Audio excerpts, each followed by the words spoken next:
Halo, Assalamualaikum warahmatullahi wabarakatuh. Apa kabar anak-anakku semua? Semoga kalian selalu sehat dan tetap semangat.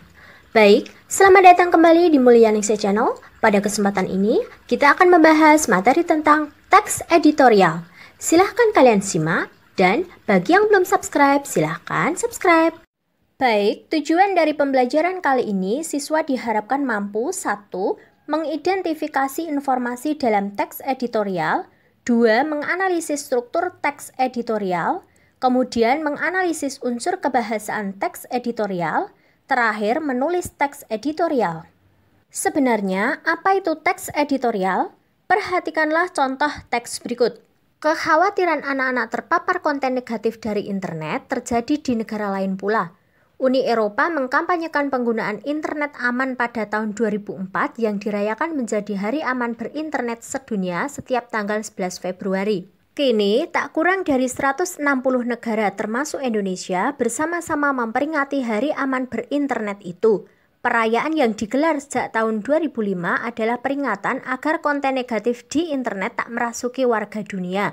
Tahun 2020, Google mengenalkan program Tangkas Berinternet di Indonesia yang mendorong anak-anak dan orang tua secara cerdas, cermat, tangguh, dan bijak menggunakan internet. Ada kebaikan dan kemudahan di internet, tetapi ada juga bahaya.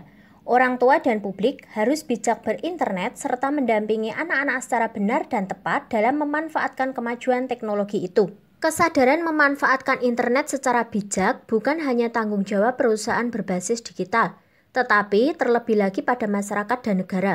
Sayangnya, program berinternet positif itu belum menjadi prioritas pemerintah.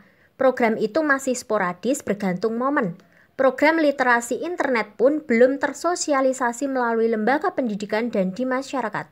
Nah, dari teks di atas kita bisa menyimpulkan bahwa teks editorial yaitu teks berisi pandangan redaksi terhadap permasalahan aktual. Teks ini berfungsi membangun opini. Kemudian, untuk struktur teks editorial sama dengan struktur teks eksposisi. Teks eksposisi menjadi dasar pembangunan opini dalam teks editorial.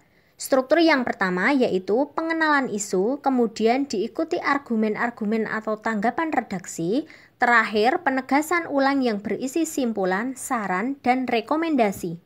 Adapun kaidah kebahasaan yang terdapat dalam teks editorial, 1.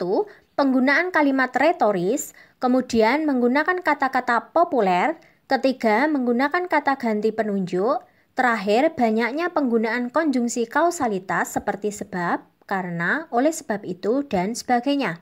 Selanjutnya, jika kita akan menulis sebuah teks editorial, kita harus mengetahui langkah-langkahnya. Pertama, menentukan topik atau isu aktual. 2. Mengumpulkan data dari berbagai sumber. Kemudian menghubungkan isu-isu yang diperoleh dan melengkapinya dengan pendapat.